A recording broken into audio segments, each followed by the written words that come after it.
नमस्कार, बहुत स्वागत है आप सभी का। आप देख रहे हैं न्यूज़ 18 इंडिया और मैं हूं आपके साथ कृतिका सिंह। रूस के राष्ट्रपति व्लादिमीर पुतिन ने यूक्रेन पर हमले की बुनियाद ही कयामत की जंग पर रखी थी और जिस तरह ये जंग लंबी खिंचती हुई नजर आ रही है, उसे देखकर तो लगता है कि यूक्रेन जंग कयामत पर ही जाकर रुकेगी। पुतिन बार बार न्यूक्लियर अटैक की धमकी दे रहे हैं। अमेरिका और नाटो भी परमाणु जंग की तैयारी कर रहा है। राष्ट्रपति पुतिन के वॉर प्लान को डिकोड करने वाले रक्षा एक्सपर्ट्स का मानना यह है कि यूक्रेन जंग अब एक ऐसे निर्णायक मोड़ पर आ चुकी है जहां से दुनिया में तबाही के अलावा और कुछ नजर नहीं आ रहा। राष्ट्रपति पुतिन के मिशन कयामत से कयामत तक जानने के लिए ये देखिए स्पेशल रिपोर्ट।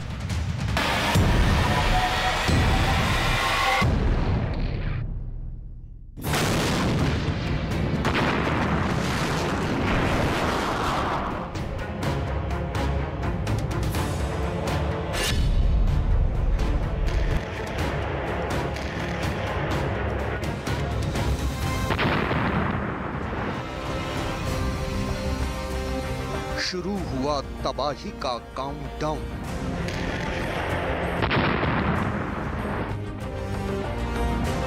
बेलारूस पहुंचे रूसी सैनिक।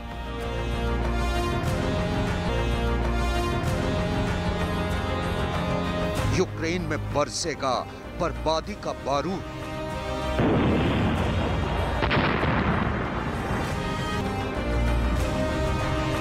पुतिन का मिशन कयामत से कयामत तक।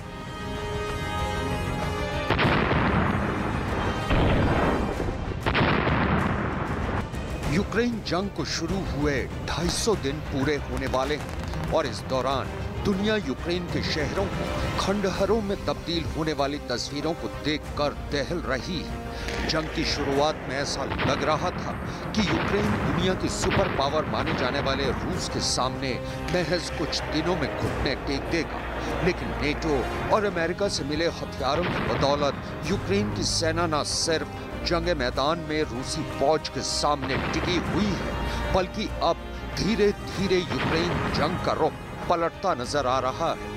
रूस के राष्ट्रपति व्लादिमीर पुतिन ने जिस मकसद के तहत यूक्रेन में स्पेशल ऑपरेशन शुरू किया था, वो कुछ हद तक कामयाब जरूर हुआ है, लेकिन पूरा अभी तक नहीं हुआ है। आपको रूस के राष्ट्रपति व्लादिमीर पुतिन के मिशन कयामत से कयामत तक का पूरा ब्यौरा भी देंगे, लेकिन उससे पहले आपको यूक्रेन जंग की वो तस्वीरें दिखाते हैं जो खुद रूस के रक्षा मंत्रालय ने जारी की है। इस वीडियो में रूस के लड़ाकू हेलीकॉप्टर Mi-28 को दिखाया गया है, जो पूरी तरह से बम, गोले और बारूद से लैस है और इस हेलीकॉप्टर को मिसाइलों से भी लैस किया जा रहा है। उड़ान भरने के बाद इस हेलीकॉप्टर से तबाही का बारूद यूक्रेन के सैन्य दस्तों पर बरसने लगता है। इसके बाद अपने मिशन को अंजाम देने के बाद रूस की सेना का ये जंगी क्रू वापस लौट आता है। रूस की सेना की तरफ से दावा किया गया है कि इस हेलीकॉप्टर अटैक के जरिए रूस की सेना ने यूक्रेन की फौज के कई ठिकानों को तबाह कर दिया। ये वो तस्वीरें हैं जिनके सामने आने के बाद दुनिया की टेंशन और भी बढ़ गई है। ये रूस की सेना के वो सैनिक हैं जो बेलारूस पहुंचे हैं। दरअसल अभी हाल ही में बेलारूस के राष्ट्रपति अलेक्जेंडर लुकाशेंको ने यह ऐलान किया था कि रूस और बेलारूस मिलकर एक जॉइंट फोर्स बनाएंगे, लेकिन दुनिया को ये उम्मीद नहीं थी कि दोनों देश इतना जल्दी इस जॉइंट फोर्स का गठन भी कर लेंगे। इन तस्वीरों को बेलारूस के रक्षा मंत्रालय ने जारी किया है। Очень приятно. Мы приехали в Республику Беларусь оказать помощь братскому белорусскому народу, готовы выполнить любые задачи, которые получим от командования. То есть у нас настроение всех боевое, дух боевой, готовы выполнить любые задачи. आइए अब आपको बताते हैं कि आखिर राष्ट्रपति पुतिन का मिशन कयामत से कयामत तक आखिर है क्या। राष्ट्रपति पुतिन के वॉर प्लान को डिकोड करने वाले रक्षा विशेषज्ञों का मानना है कि यूक्रेन जंग अब अपने निर्णायक मोड़ पर आ चुकी है। जंग के 8 महीनों में राष्ट्रपति पुतिन को मन माफिक परिणाम नहीं मिल रहे हैं। इसके अलावा रूस फिलहाल जंग में पिछड़ता हुआ भी नजर आ रहा है। जिसके बाद रूस ने यूक्रेन के खिलाफ हमलों को तेज करने के साथ साथ अपनी रिजर्व फोर्स के मोबिलाइजेशन का काम शुरू किया। रूस के रक्षा मंत्रालय का कहना है कि रूस की रिजर्व फोर्स का मोबिलाइजेशन का काम पूरा हो चुका है, यानी राष्ट्रपति पुतिन यूक्रेन जंग की बिसात पर अपने मोहरे फिट कर चुके हैं और अब वो होगा जिसे वो बार बार दोहरा रहे हैं। उनकी इस चेतावनी की गूंज एक बार फिर कजाकिस्तान की राजधानी अस्ताना में सुनाई दी। Введение каких-то войск в прямое соприкосновение, в прямое столкновение с российской армией – это очень опасный шаг, который может привести к глобальной катастрофе. Надеюсь, что ума-разума у тех, кто говорит об этом, хватит для того, чтобы подобных опасных шагов не предпринимать. राष्ट्रपति पुतिन के इस बयान का सीधा सा मतलब ये निकलता है कि वो नेटो और अमेरिका से सीधी जंग के लिए तैयार है। रक्षा विशेषज्ञों का मानना है कि रूस यूक्रेन पर सीधा परमाणु हमला नहीं करेगा, बल्कि अपने इस प्लान को अमल में लाने के लिए बेलारूस का इस्तेमाल करेगा, क्योंकि बेलारूस के राष्ट्रपति लुकाशेंको भी बार बार उनके देश पर यूक्रेन के हमले के खतरे की बात कर रहे हैं। लिहाजा बेलारूस यूक्रेन पर परमाणु हमले की जमीन तैयार कर रहा है। इसके अलावा फिनलैंड और नॉर्वे की सरहद पर रूस के Tu-160 और Tu-95 न्यूक्लियर बॉम्बर्स की तैनाती भी पुतिन के मिशन कयामत का एक हिस्सा है। इतना ही नहीं, अमेरिका के राष्ट्रपति जो बाइडेन को लेकर भी राष्ट्रपति पुतिन ने एक बड़ा बयान दिया है।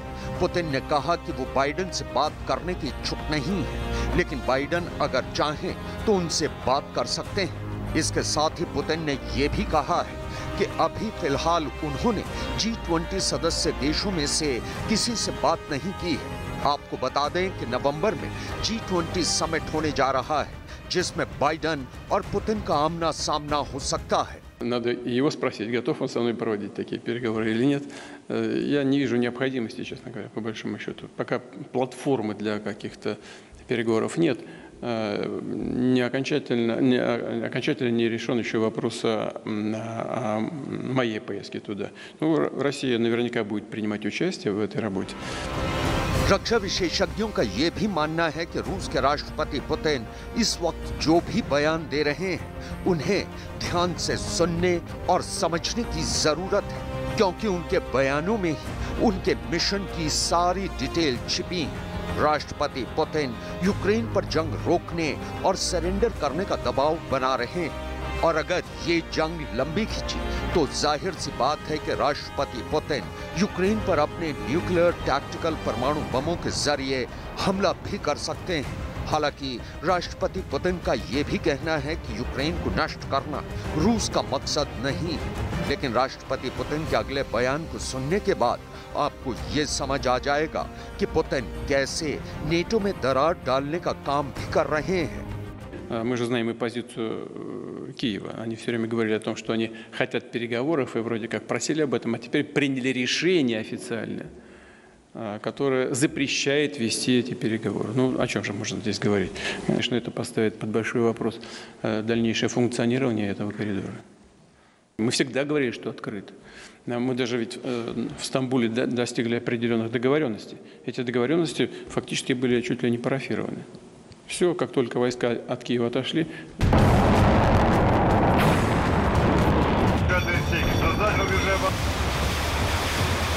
दरअसल अपने इस बयान के जरिए राष्ट्रपति पुतिन नेटो और यूरोप के उन देशों से रूस के साथ खड़ा होने की अपील कर रहे हैं जो 90 के दशक में सोवियत संघ का हिस्सा हुआ करते थे। दुनिया भर के रक्षा विशेषज्ञों का कहना है कि पुतिन फिलहाल इस जंग को नहीं रोकने वाले हैं और वो यूक्रेन को सरेंडर करवाने के लिए उस पर न्यूक्लियर अटैक भी कर सकते हैं और टैक्टिकल परमाणु हथियारों के इस्तेमाल के लिए उनके पास एक नहीं बल्कि कई विकल्प खुले हैं। यूक्रेन से महज 22 मील दूर बेलगोरोद में रूस का एक बड़ा परमाणु अड्डा है। बेलगोरोद से रूस यूक्रेन पर टैक्टिकल न्यूक्लियर हथियारों के जरिए उसको निशाना बना सकता है। काला सागर में यूक्रेन के पास छोटा न्यूक्लियर टेस्ट कर उसके इलाकों में रेडिएशन फैला सकता है। खार्कीव में टैक्टिकल परमाणु हमला कर यूक्रेन की सेना को भारी नुकसान पहुंचा सकता है। कीव में राष्ट्रपति ज़ेलेंस्की पर जानलेवा हमला भी किया जा सकता है। ललीव को निशाना बनाकर ज़ेलेंस्की को जंग में सरेंडर करने के लिए दबाव डाला जा सकता है। रूस पोलैंड में लुब्लिन शहर पर भी हमला कर सकता है। लुब्लिन से यूक्रेन तक मदद पहुंचाने वाली सप्लाई लाइन शुरू होती है। अमेरिकी राष्ट्रपति जो बाइडेन साफ कर चुके हैं कि अगर रूस ने यूक्रेन पर परमाणु हमला किया तो रूस को इसका अंजाम भुगतना होगा और ऐसे सूरत हाल में ये तय है कि यूरोप में महाविनाश का महासंग्राम शुरू हो जाएगा। रक्षा विशेषज्ञों का यह भी मानना है कि रूस के राष्ट्रपति व्लादिमीर पुतिन जानते हैं कि अगर उन्होंने यूक्रेन पर रूस की जमीन से परमाणु हमला किया तो रूस अमेरिका और नेटो के निशाने पर होगा। लिहाजा वो इस हालात से बचने के लिए यूक्रेन पर हमला करने के लिए बेलारूस का सहारा लेना चाहते हैं। इसके अलावा बेलारूस अपने सहयोगी देश रूस को अपने देश में सैन्य बेस बनाने के लिए जमीन देने वाला है। दरअसल बेलारूस और यूक्रेन के बीच 1000 किलोमीटर से ज्यादा लंबी सरहद है और बेलारूस में रूसी सैन्य ठिकानों का एक बहुत बड़ा मतलब निकलता है। रूस ने युद्ध की शुरुआत सबसे पहले यूक्रेन के पूर्वी इलाके पर हमला कर की थी, लेकिन रक्षा विशेषज्ञों का मानना है कि अब रूस यूक्रेन को घेरने के इरादे से पश्चिमी यूक्रेन पर हमले की प्लानिंग कर रहा है। आइए आपको मैप के जरिए समझाते हैं कि अगर बेलारूस में रूस अपना सैन्य बेस बनाता है तो इसका क्या मतलब निकलता है। दरअसल बेलारूस की राजधानी मिन्स्क से यूक्रेन की राजधानी कीव के बीच की दूरी 528 किलोमीटर है, जबकि बेलारूस बॉर्डर से कीव की दूरी महज 150 किलोमीटर के आसपास है, जिसका मतलब ये हुआ कि रूस के लिए पश्चिमी यूक्रेन पर हमला करना बेहद आसान हो जाएगा। इस प्लान की वजह से यूक्रेन के लुत्स्क, रिवने, जतोमर, कीव, चर्निहाइव जैसे 5 अहम इलाके पुतिन की वॉर मशीनरी की जद में आ जाएंगे और इसी रास्ते के जरिए रूसी सेना कीव तक भी पहुंच सकती है।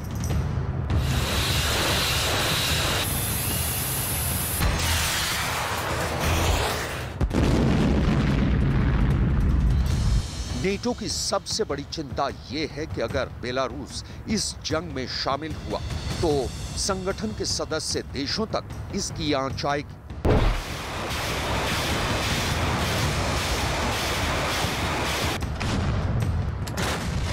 ऐसे में नेटो शांत नहीं बैठ सकता और उसे भी इस जंग में शामिल होना पड़ेगा।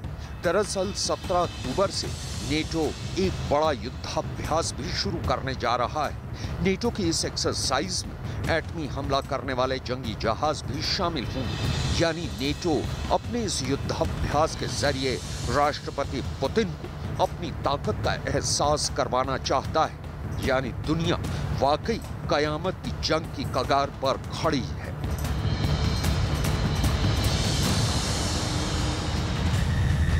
प्रेसिडेंट पुतिन की वैश्विक तबाही की धमकी के बाद नाटो फोर्स ने एटमी हथियार निकाल लिए। अमेरिका के परमाणु बम वर्षक यूरोपीय देशों से मंडरा रहे हैं और एटम बम बरसाने वाले हथियारों के साथ नाटो फोर्स 30 अक्टूबर तक युद्ध अभ्यास करेगी। उधर रूस में परमाणु युद्ध की तैयारियां शुरू हो चुकी है। राष्ट्रपति पुतिन के ऑर्डर पर रूस के एयर डिफेंस सिस्टम को अलर्ट मोड पर रखा गया है। यूरोप में बना परमाणु युद्ध का माहौल कितना गंभीर है, इसके क्या नतीजे हो सकते हैं, इसे समझने के लिए आपको ये रिपोर्ट देखनी है।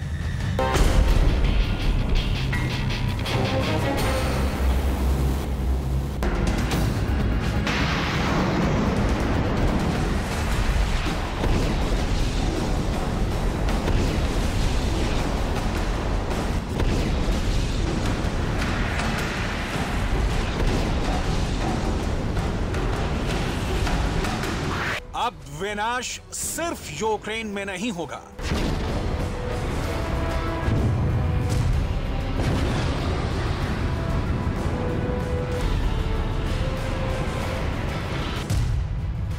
यूरोप के देशों में परमाणु खतरा,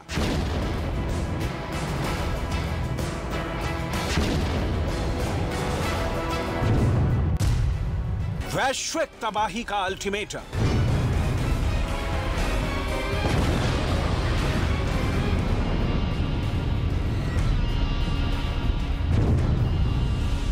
यूरोप को हाफ कर देंगे पुतिन।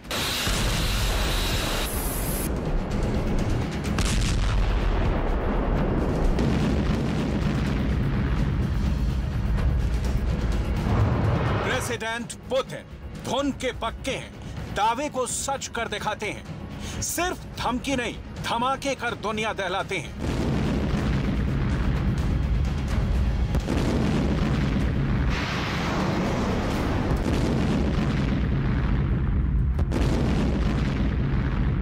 उन्होंने नया प्रण लिया है।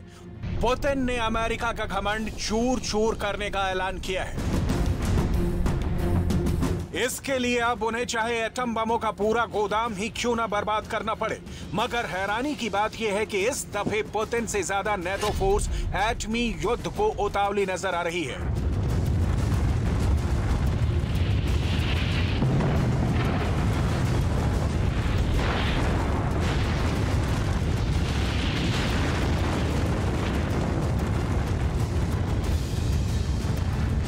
नेटो फोर्स भी न्यूक्लियर हथियारों का जंगी ट्रेलर यूरोप में दिखाने जा रही है।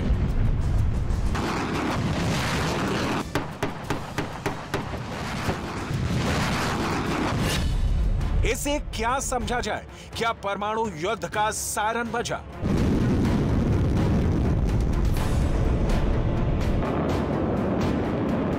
पुतिन ने एटमी हथियार निकाले। नेटो फोर्स एटम बम के साथ आई। यूरोप में होगी न्यूक्लियर टक्कर।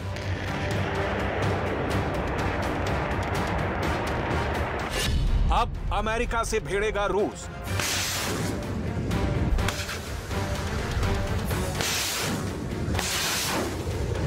तीसरे विश्व युद्ध के गुट बने।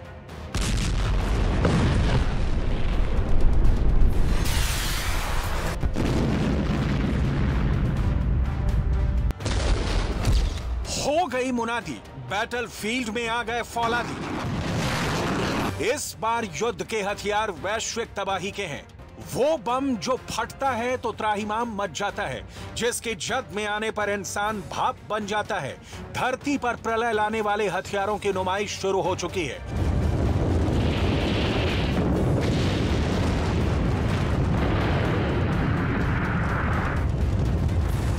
रूस न्यूक्लियर मिसाइल दिखा रहा है तो नेटो फोर्स न्यूक्लियर बमों के गोदाम का गेट खोलकर बैठी है।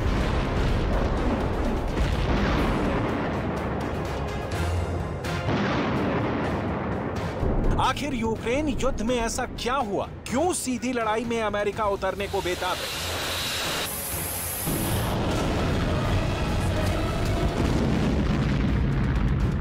जानेंगे इस भयानक माहौल को किसने हवा दी, क्यों पुतिन का गुस्सा भड़काया गया, क्यों नेटो फोर्स भी फुल फॉर्म में आ गई।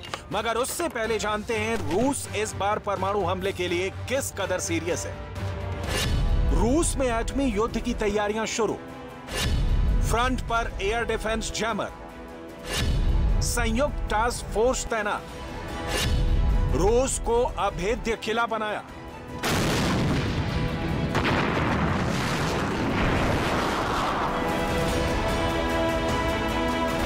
जिस दिन का इंतजार कर रहे थे पुतिन, इतनी भीषण लड़ाई जिस वजह से लड़ी जा रही है, रूस को अमेरिका को सबक सिखाने का वो बहाना मिल गया है। आखिरकार उस मोड़ पर प्रेसिडेंट पुतिन पहुंच ही गए जहां अब मुकाबला सुपर पावर से है। यूक्रेन युद्ध का क्लाइमेक्स भी शायद अब करीब है, क्योंकि एटम बम ब्लास्ट होने लगेंगे तो युद्ध का नतीजा निकलने में देर नहीं लगेगी। न्यूक्लियर युद्ध को टालना अब नामुमकिन है। प्रेसिडेंट पुतिन की धमकी सच साबित हो सकती है, जिसमें उन्होंने वैश्विक तबाही का अलर्ट दिया है। Вы знаете, что вчера председатель Следственного комитета России Александр Иванович Бастрыкин доложил о первых результатах расследования диверсии, совершенной на Крымском мосту.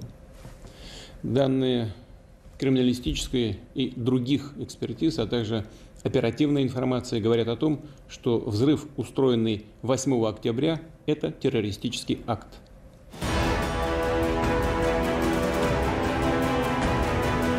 पुतिन की बातों से साफ है कि रूस से जो अब टकराएगा उसे एटम बमों से बेदम कर दिया जाएगा। लेकिन पुतिन को भड़काने वाला इतना बड़ा जोखिम क्यों मोल ले रहे हैं? क्या परमाणु युद्ध में रूस की कोई कमजोरी का पता अमेरिका और यूरोप को मालूम चला है? पहले जानते हैं एटमी वॉर की टाइमिंग क्या हो सकती है, किन न्यूक्लियर हथियारों की टेस्टिंग की जा रही है। नेटो फोर्स स्टीड फास्ट नून युद्ध अभ्यास शुरू करेगी। जंगी रिहर्सल में परमाणु युद्ध का अभ्यास किया जाएगा। नेटो के 14 देश इस युद्ध अभ्यास में हिस्सा ले रहे हैं। इस वॉर ड्रिल में 60 लड़ाकू विमान हिस्सा लेंगे जो बेल्जियम, उत्तरी सागर और ब्रिटेन के ऊपर उड़ान भरेंगे। नेटो फोर्स की परमाणु वॉर ड्रिल रूस से सिर्फ 1000 किलोमीटर दूर होगी। ये बहुत ही रिस्की है। रूस के इतने करीब नेटो की न्यूक्लियर रिहर्सल पुतिन को भड़काने के लिए काफी है, लेकिन इससे भी बड़ा संकट ये है कि ये युद्ध 1 या 2 दिन का नहीं, अक्टूबर महीने के आखिरी हफ्ते तक चलेगा। इस बीच नेटो फोर्स का एक गलत कदम न्यूक्लियर युद्ध भड़का सकता है। युद्ध का खतरा इसलिए भी बताया जा रहा है क्योंकि नेटो फोर्स के अभ्यास में जंगी जेट के साथ महाविनाशकारी बॉम्बर भी शामिल होगा। अमेरिका ने जिस बॉम्बर को रूस के करीब उड़ाने की जरूरत दिखाई है उसे भी जानिए। यह अमेरिका का यूएसएस B-52 स्ट्रेटोफोर्टिस बम वर्षक है। यूएस B-52 बम वर्षक विमान ने पहली उड़ान 1950 के दशक में भरी थी। B-52 बॉम्बर एक बार में 70,000 पाउंड के पेलोड को लेकर 12,874 किलोमीटर तक की दूरी तक उड़ान भर सकता है। ये बॉम्बर अपने एक हमले में किसी बड़े शहर को तबाह करने की क्षमता रखता है। ये बॉम्बर परमाणु बम गिराने की भी ताकत रखता है। B-52 बॉम्बर को अमेरिकी वायुसेना के सबसे बड़े लड़ाके का खिताब दिया जाता है। हाल ही में इस बॉम्बर ने अफगानिस्तान युद्ध में कहर बरपाया था। तालिबान ने जब जावजान की प्रांतीय राजधानी शेबेरगन शहर पर कब्जा कर लिया था, तब अमेरिका ने B-52 से बमबारी की थी। अमेरिका के उस हवाई हमले में 200 तालिबानी मारे गए थे। वहीं 100 से ज्यादा वाहन, बड़ी मात्रा में गोला बारूद भी बर्बाद हुआ था। B-52 को अमेरिका ने यूक्रेन युद्ध के दौरान भी कई दफे रूस के करीब भेजकर अपनी मौजूदगी का एहसास करवाया है। बीते अगस्त महीने में अमेरिकी बॉम्बर का बारूदी अवतार स्वीडन में दिखा था। स्वीडन के नॉरबॉटन काउंटी में अभ्यास के दौरान यूएस B-52 स्ट्रेटोफोर्टिस बम वर्षकों ने फायरिंग रेंज में स्थित लक्ष्यों पर बम गिराए थे। स्वीडिश धरती पर इस तरह का अभ्यास पहली बार किया गया था। उस अभ्यास में अमेरिका के 2 B-52 बम वर्षकों ने हिस्सा लिया था, जिनकी हवाई सुरक्षा में स्वीडिश वायुसेना के साथ JSS-39 ग्रिपेन लड़ाकू विमानों को तैनात किया गया था। B-52 ने कुल 3 बम गिराए, जिन्होंने पहले से निर्धारित लक्ष्यों को सफलतापूर्वक हिट किया। अमेरिका अपने बॉम्बर को बार बार रूस के नजदीक ले जाकर ये साफ कर रहा है कि उसे रूस को निशाना बनाने में वक्त नहीं लगेगा। उधर रूस भी इस खतरे को भांपते हुए न्यूक्लियर हमले से निपटने की तैयारी कर रहा है। इस तस्वीर में रूसी सोल्जर के पीछे दिख रहा हेलीकॉप्टर उसी तैयारी का हिस्सा है। ये रूस का अत्याधुनिक Mi-8 MTPR-1 electronic warfare helicopter है। यूक्रेन मोर्चे पर ऐसे हेलीकॉप्टरों की तैनाती कर दी गई है। Mi-8 MTPR-1 की EW प्रणाली 100 किलोमीटर दूर दुश्मन की शिनाख्त कर लेती है। इस हेलीकॉप्टर का सेंसर सिस्टम बहुत मजबूत है। इसका सिस्टम रेडियो फ्रीक्वेंसी आधारित हथियार प्रणालियों का मुकाबला करते हैं। यह हेलीकॉप्टर ड्रोन, जमीनी वाहनों और नौसेना के जहाजों की रक्षा के लिए बनाया गया है। रूस की सेना इस फाइटर हेलीकॉप्टर को जंग के दौरान कई बार मोर्चे पर ला चुकी है, लेकिन इस बार मामला बेहद सीरियस है, क्योंकि न्यूक्लियर युद्ध का राग एक तानाशाह भी अलाप रहा है। ये कोई और नहीं, प्रेसिडेंट पुतिन का जिगरी यार बेलारूस का तानाशाह लुकाशेंको है। अलेक्जेंडर लुकाशेंको ने यूक्रेन और पश्चिमी देशों को रूस को अलग थलग नहीं करने की चेतावनी दी है। लुकाशेंको ने साफ किया है कि पुतिन परमाणु हथियार का इस्तेमाल कर सकते हैं। लुकाशेंको ने बेलारूस की समाचार एजेंसी को इंटरव्यू देकर रूस को हाशिए पर धकेलने की साजिश को दुनिया के लिए खतरा बताया है। लुकाशेंको की इन बातों को बाइडेन समेत यूरोपीय लीडर बेहद गंभीरता से ले रहे हैं, जिसमें लुकाशेंको ने कहा, रूस ने अपनी स्थिति स्पष्ट कर दी है। भगवान न करें कि किसी रूसी क्षेत्र पर कोई हमला हो। यदि ऐसा होता है तो रूस सभी प्रकार के हथियारों का इस्तेमाल कर सकता है। हम पुतिन के सैन्य फैसलों में कोई दखल नहीं देंगे। लेकिन उनके इन बयानों ने हालात की गंभीरता को साफ किया है। लुकाशेंको की धमकी ऐसे वक्त में आई है जब ज़ेलेंस्की फास्ट ट्रैक से नाटो की सदस्यता की डिमांड कर रहे हैं। रूस ये पहले से साफ कर चुका है कि यूक्रेन का नाटो सदस्य बनना तीसरे विश्व युद्ध का आगाज होगा। इसे इसलिए भी तय माना जा रहा है क्योंकि रूस और अमेरिका में बातचीत की संभावना ना के बराबर बची है। हाल ही में पुतिन ने यह बयान देकर दुनिया को आगाह किया है कि वो अमेरिका के राष्ट्रपति जो बाइडेन से बातचीत की जरूरत नहीं समझते। जाहिर है, जब युद्ध का खात्मा बात से नहीं होगा तो नौबत क्या आनी है। अमेरिका और रूस में युद्ध की शुरुआत हुई तो सर्वनाश तय है, क्योंकि दोनों देशों के न्यूक्लियर हथियार इस धरती को बर्बाद करने के लिए काफी हैं। वैज्ञानिकों ने निष्कर्ष निकाला है कि अगर परमाणु युद्ध हुआ तो 45 मिनट के भीतर 31 लाख लोगों की जान जाएगी। युद्ध के पहले कुछ घंटों के भीतर कुल 900 लाख लोग मारे जाएंगे। वहीं स्विट्जरलैंड की agency international campaign to abolish nuclear weapon के मुताबिक एक परमाणु बम विस्फोट में लाखों लोगों की मौत हो सकती है। वहीं अगर 10 या सैकड़ों बम गिर गए तो ना सिर्फ लाखों करोड़ों मौतें होंगी, बल्कि धरती का पूरा क्लाइमेट सिस्टम ही बिगड़ जाएगा। We must demand the immediate negotiation of a peaceful end to the war in Ukraine, or we will end up in World War III, and there will be nothing left of our planet, all because stupid people didn't have a clue. They don't understand what they're dealing with, the power of nuclear they have. आधुनिक दौर का परमाणु युद्ध महाविनाश का ऐसा तांडव होगा जिसकी कल्पना भी किसी ने नहीं की होगी। परमाणु युद्ध के इस अंजाम को जानते बूझते हुए भी इसकी धौंस जमाई जा रही है। गनीमत इतनी सी है कि अब तक न्यूक्लियर हथियारों को सिर्फ धमकाने और धौंस जमाने भर के लिए ही इस्तेमाल किया गया है। जिस दिन इसके धमाके शुरू होंगे, अफसोस जताने वाले भी नहीं बचेंगे।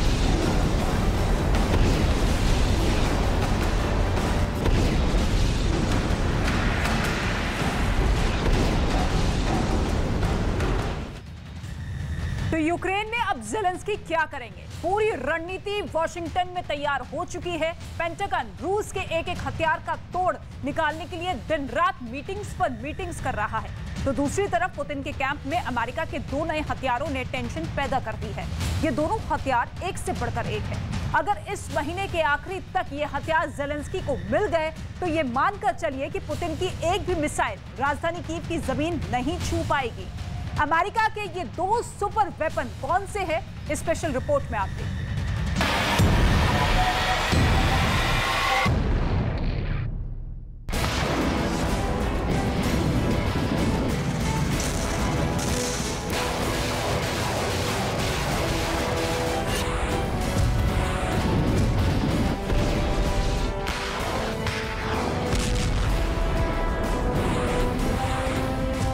ज़ेलेंस्की की नजरें इस वक्त यूक्रेन के एक बेहद खास इलाके पर हैं।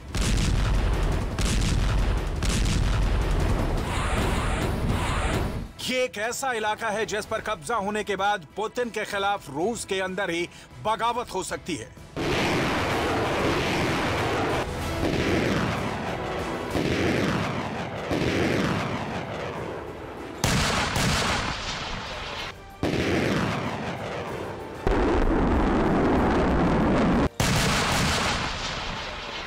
ये रूस के कब्जे में मौजूद यूक्रेन का एक ऐसा प्रांत है जो अगर ज़ेलेंस्की के हाथ लग गया तो क्राइमिया भी पुतिन के हाथ से निकल जाएगा और काला सागर में भी रूस की ताकत को धक्का लगेगा।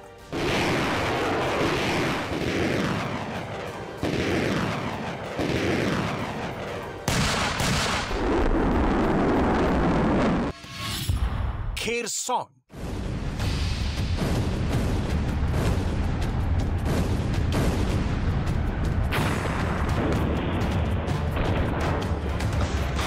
जीत की जो स्क्रिप्ट खार्किव में ज़ेलेंस्की ने लिखी है, अब ठीक वैसी स्क्रिप्ट ज़ेलेंस्की खेरसॉन में भी लिखने जा रहे हैं।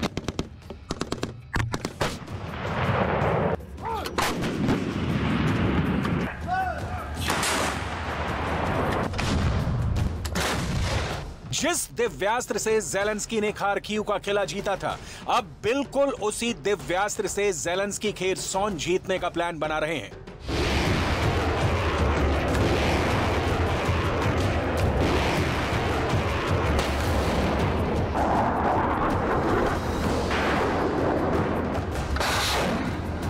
पुतिन के कैंप में बहुत टेंशन है। मीटिंग्स पर मीटिंग्स हो रही हैं, लेकिन अमेरिका का बनाया हुआ एक ऐसा दिव्यास्त्र ज़ेलेंस्की को एक बार फिर मिल रहा है जिसका कोई तोड़ अब तक पुतिन के पास नहीं है।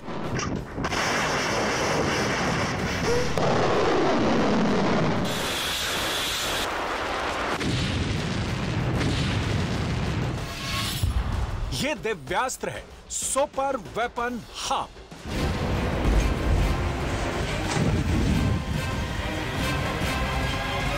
आखिर क्यों ये हार्म मिसाइल रूस का काल बन गई है, इसकी पूरी तहकीकात करेंगे। लेकिन पहले देखिए ये वीडियो जो रिलीज किया है यूक्रेन के रक्षा मंत्रालय ने।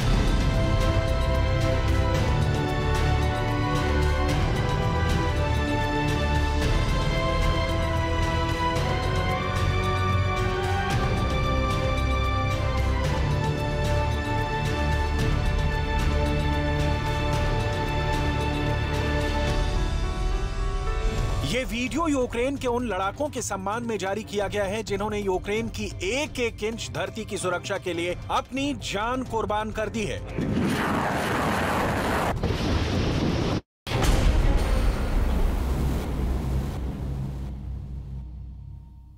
चीन में कल से कम्युनिस्ट पार्टी ऑफ चाइना की बैठक शुरू हो रही है। इस बैठक में शी जिनपिंग को राष्ट्रपति के तौर पर तीसरे कार्यकाल के लिए चुना जाएगा। लेकिन उसके पहले चीन की राजधानी बीजिंग में शी जिनपिंग के खिलाफ बड़े बड़े बैनर लगे दिखे। सड़क पर धुआं उठता हुआ दिखाई दिया। बीजिंग में हाई अलर्ट है, लेकिन पुलिस अब तक पता नहीं लगा पाई है कि इस विरोध के पीछे आखिर कौन है। चीन में विरोध की दुर्लभ तस्वीर पर हमारी ये स्पेशल रिपोर्ट आप देखिए।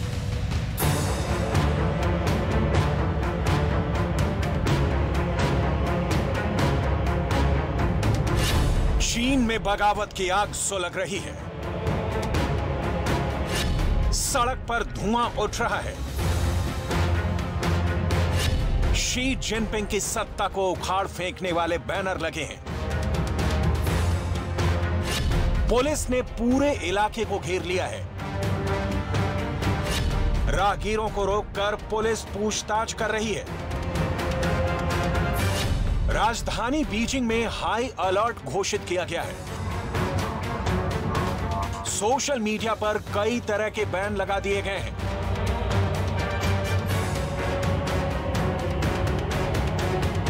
चीन की ये तस्वीरें बहुत दुर्लभ है, क्योंकि चीन में आंदोलन की इजाजत नहीं है। बागियों को कुचलने की रवायत रही है।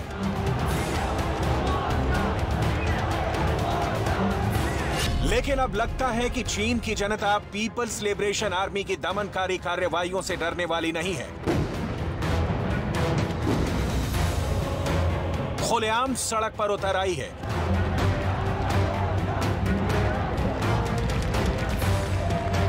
सवाल है, वो कौन सा रहस्यमयी योद्धा है जिसने शी जिनपिंग के खिलाफ पोस्टर लगाया? तलाशी के लिए चीन की पुलिस और खुफिया एजेंसियां दिन रात एक की हुई हैं। चीन के इस दुर्लभ प्रदर्शनकारी ने बीजिंग के हेजियन जिले के सितोंग पुल पर चढ़ाई करने के बाद चीन की जीरो कोविड पॉलिसी को खत्म करने और शी जिनपिंग की सत्ता को उखाड़ फेंकने की अपील वाले 2 बड़े बैनर लगाए थे। हालांकि चीन की राज्य मीडिया पर इन बैनर पोस्टर को लेकर पूरी तरह से खामोशी है। मीडिया के सवालों का जवाब देने से चीन की सरकार बच रही है। Yesterday in Beijing, in Haidian district, there was a protest on a bridge. Can you confirm what has happened to the protester who displayed the banners and set the fire? Thank you. 我不了解你说的有关情况。 Xi Jinping के खिलाफ banner टांगने वालों को वाहवाही मिल रही है। एक व्यक्ति ने लिखा है कि आप एक नायक हैं और आपके लिए मेरा काफी सम्मान है, जबकि दूसरे ने लिखा है कि लोगों के नायक को सलाम, आशा है आप सुरक्षित रूप से वापस आ सकते हैं। चीन में बैनर लगाने वाले शख्स को नया टैंक मैन कहा जा रहा है। चीन में टैंक मैन उस अज्ञात चीनी शख्स को कहा जाता है जो 1989 के तियानमेन स्क्वायर विरोध के दौरान टैंकों के सामने अकेला खड़ा हो गया था।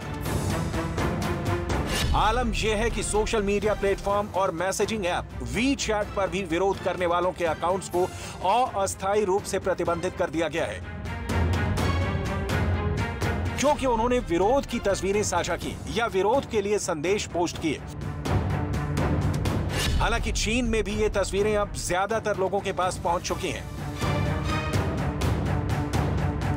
माओ त्से तुंग की तरह खुद को चीन का सबसे शक्तिशाली नेता समझने वाले शी जिनपिंग के काल में विरोध की ये आंधी क्यों चल पड़ी? चीन में विरोध का बिगुल उस वक्त बजा है जब कम्युनिस्ट पार्टी की बैठक होने जा रही है और शी जिनपिंग राष्ट्रपति के तौर पर तीसरी बार हलफ उठाने वाले हैं। शी जिनपिंग के खिलाफ भड़के गुस्से की डिटेल आपको आगे दिखाएंगे। उससे पहले शी जिनपिंग के उन बड़े वादों पर गौर कीजिए जिसका ख्वाब दिखाकर शी जिनपिंग चीन की सत्ता के शीर्ष पर बने रहना चाहते हैं। ताइवान की आजादी छीन लेंगे, ताइवान स्ट्रेट पर वर्चस्व कायम करेंगे, साउथ चाइना सी पर कब्जा कर लेंगे, जापान के द्वीप को जीत लेंगे, अमेरिका की सुपर पावर वाली हैसियत खत्म कर देंगे, चीन को दुनिया का सबसे शक्तिशाली देश बना देंगे। शी जिनपिंग सब्ज बात दिखा रहे हैं। इसकी पुष्टि के लिए कभी ताइवान की सीमा में उनकी जंगे जहाज घुस जाते हैं तो कभी जापान के पास चीन की मिसाइल गिरा दी जाती है ताकि माहौल शी जिनपिंग के लिए बना रहे।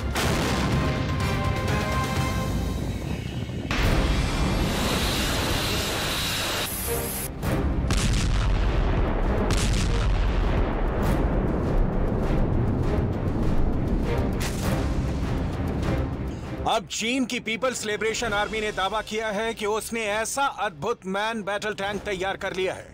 चीन दावा कर रहा है कि इस टैंक के जैसा दुनिया में दूसरा कोई नहीं है। कहा जा रहा है कि यह चीन की चौथी पीढ़ी का मेन बैटल टैंक होगा।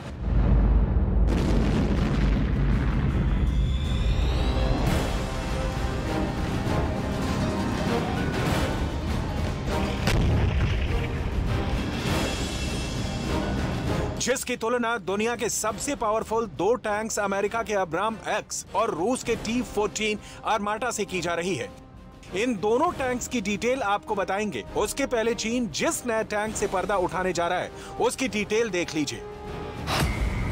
अब तक के टैंक से अलग इस नए टैंक में क्रू मेंबर की संख्या सिर्फ 2 होगी। इससे पहले दुनिया के 30 मारखां टाइप के टैंक को भी 3 लोग हैंडल करते थे। टैंक मोबिलिटी, स्ट्राइक और फायरिंग में भी अव्वल है। हालांकि चीन की ओर से बहुत ज्यादा डिटेल इस टैंक को लेकर अब तक शेयर नहीं की गई है। वैसे चीन के दावों पर दुनिया का भरोसा कम ही होता है, लिहाजा आपको अमेरिका के अब्राम एक्स टैंक को जरूर देखना चाहिए, जिसे समय समय पर अपग्रेड किया जाता रहा है।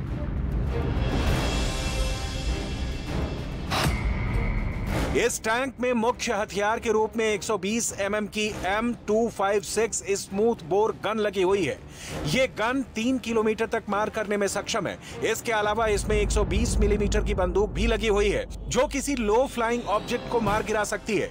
इस टैंक में यूरेनियम आर्मर लगा हुआ है जो दुश्मन के हमले को नाकाम कर देता है।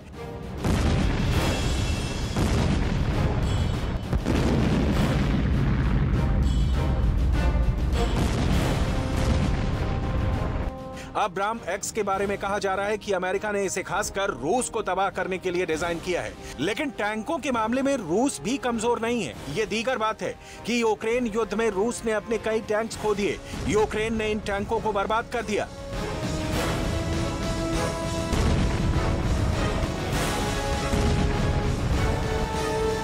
चीन अपने नए टैंकों की तुलना रूस के T-14 आर्माटा टैंक से भी कर रहा है। T-14 आर्माटा दुनिया का सबसे खतरनाक टैंकों में से एक है।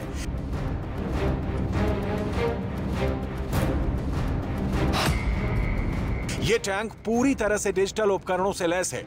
इसके अंदर मौजूद क्रू की सुरक्षा के लिए अलग से कंपार्टमेंट भी बनाया गया है। 80 किलोमीटर प्रति घंटे की टॉप स्पीड से चलने वाले इस टैंक का वजन करीब 55 टन है। T-14 आर्माटा 125 mm के स्मूथ बोर कैनन से लैस होती है जो 10 से 12 राउंड प्रति मिनट के दर से गोले दागने में सक्षम है। इस टैंक से एंटी एयरक्राफ्ट मिसाइल को भी फायर किया जा सकता है जो दुश्मन के लो फ्लाइंग ऑब्जेक्ट्स जैसे हेलीकॉप्टर या छोटे ड्रोन को मार गिराने में सक्षम है।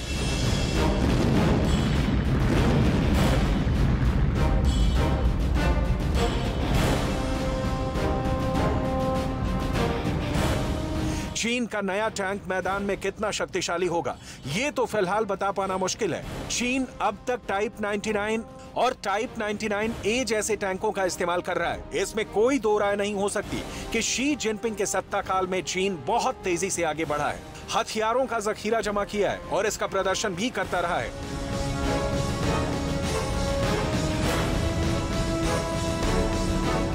लेकिन चीन और दिखावा एक ही सिक्के के दो पहलू हैं। शी जिनपिंग इसी दिखावे के कारण ताइवान का मान मर्दन करना चाहते हैं, जबकि सच है कि ताइवान की आत्मरक्षा का जज्बा और अमेरिका से मिल रहे सहयोग की वजह से शी जिनपिंग खासे परेशान हैं। ताइवान पर हमले की तो छोड़िए, ताइवान को डरा तक नहीं पा रहे और यही मैसेज अब चीन की जनता को भी मिल रहा है।